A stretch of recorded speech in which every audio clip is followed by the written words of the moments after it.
Amigos, amigas, estamos en un episodio más de estas reflexiones con estilo propio. Sí, señor, regresamos con el Mural del Alma aquí en YouTube, en Facebook, donde nos encuentran como el Mural del Alma, o en las plataformas de podcast de su preferencia. Estamos pues casi que en todas las plataformas haciendo esta distribución de este contenido que, bueno, no es que salve al mundo, pero salva vidas, ¿por qué no? Y salva familias. Mi nombre es David Fernando Higuera, soy su anfitrión. Gracias por el voto de preferencia con este proyecto. Divúlguelo, compártalo con quien quiera. Y bueno, juntos vamos a reflexionar en esta oportunidad. Reflexiones de todo, de la vida, de todo un poco, pero siempre con la vertiente final de mirar hacia el Todopoderoso. Ese es el propósito del Mural del Alma. Bienvenidos.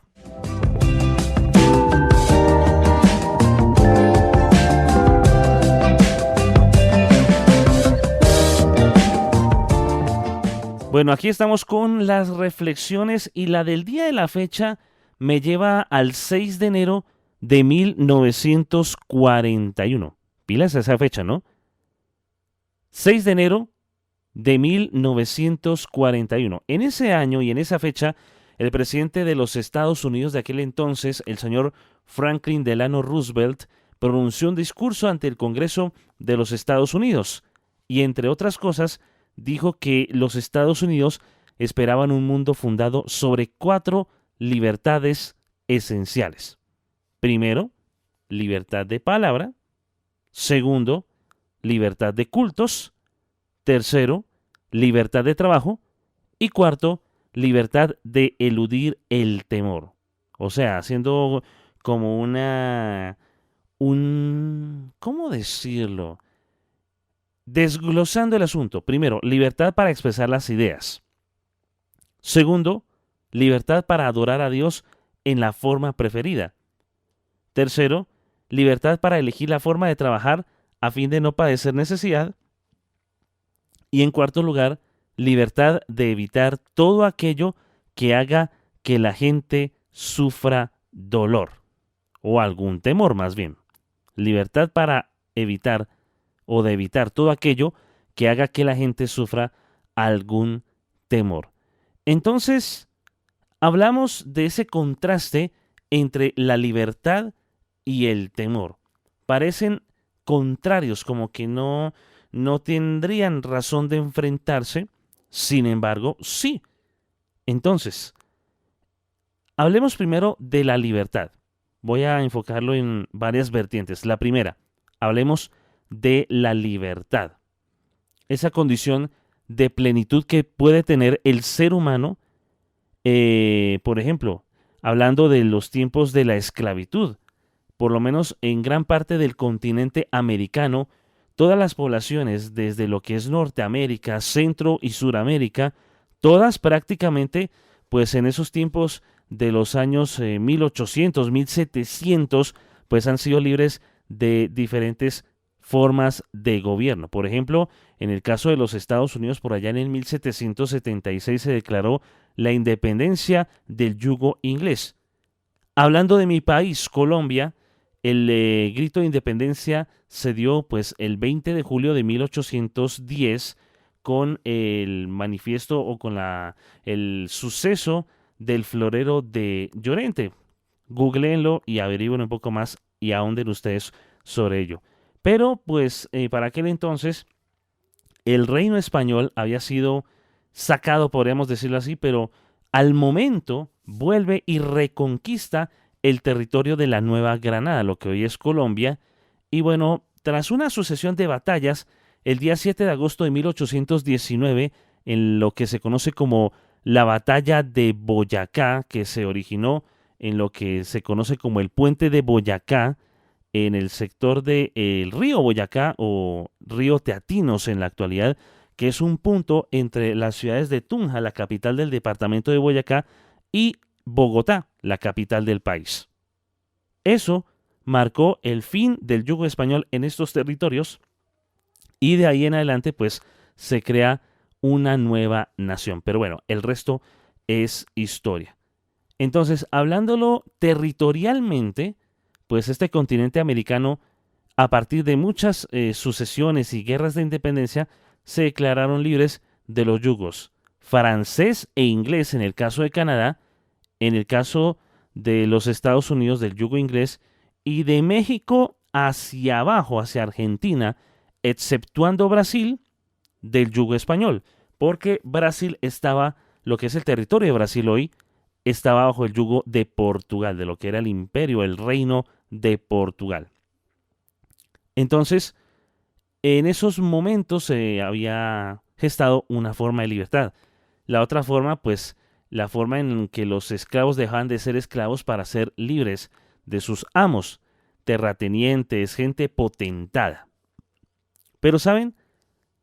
La esclavitud todavía existe.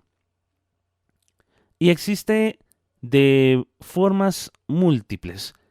Esclavitud, por ejemplo, estar enfermo hablando, por supuesto, de esa esclavitud que tiene la salud. Está sometida a un estado antagónico como la enfermedad, que no permite que el cuerpo pues funcione de una manera adecuada. Ese es el asunto con respecto al tema de esa esclavitud de la salud. La esclavitud económica, por ejemplo, mucha gente que ha suscrito mayormente, sin mucho conocimiento, una deuda, y es una deuda que algunas personas no pueden pagar y son esclavos de ello, esclavos de la economía. Ahora, hay otro tipo de esclavitud, la esclavitud de los vicios, alcohol, drogas, sexo ilícito, etc. Y son cuestiones que alteran y, pues, digamos, aplastan, digámoslo de una forma más coloquial, la voluntad de las personas. Y eso las convierte en esclavos. Eso los convierte en esclavos de una u otra manera. Y hay otra cuestión, y es que la gente, la sociedad, el ser humano está presa de la condenación, está esclava del pecado y la maldad. Pero para ello vino Jesús, como dijo el escritor bíblico, de tal manera amó Dios al mundo que envió a su único Hijo para que todo aquel que en él crea no se pierda, sino que tenga vida eterna. Es cuestión de que cada quien decida aceptar a Dios y listo. Se es libre del pecado, de la condenación eterna, en fin. Ahora, hablemos del temor. El temor es aquel sentimiento donde nos reprimimos frente a un suceso. Hay temor al pasado, incluso temor al futuro más bien, el temor a la muerte, el temor a las alturas, muchas fobias hay en el mundo y la psicología y la psiquiatría cuando descubre algunas nuevas van sumando y sumando pues para hacer los estudios pertinentes y ahondar desde lo cognitivo, desde la psiquis, pues todo este asunto de las fobias, los miedos, los temores.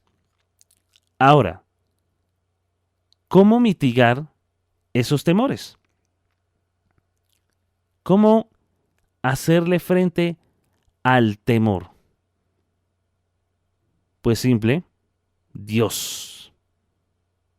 Porque Él nos enseña y uno de los apóstoles bíblicos dice que en Dios no debemos tener, o más bien Dios no nos da ese espíritu de temor, no nos da ese espíritu de cobardía, sino que nos da un espíritu de poder, poder para enfrentar las situaciones difíciles, para enfrentar los retos y los desafíos del día a día. Nos da amor, amor a Dios y amor al vecino, amor al prójimo, amor para mostrar que en verdad Dios está en una persona. Y el dominio propio es ese temple, esa capacidad que tiene la persona para aplacar esos temores precisamente, para aplacar esas inseguridades y para decir, hey, yo creo que con la ayuda de Dios puedo enfrentar esta circunstancia, yo creo que con la ayuda de Dios puedo enfrentarme a esta situación, a este problema, porque Dios ciertamente me va a dar la sabiduría para ello.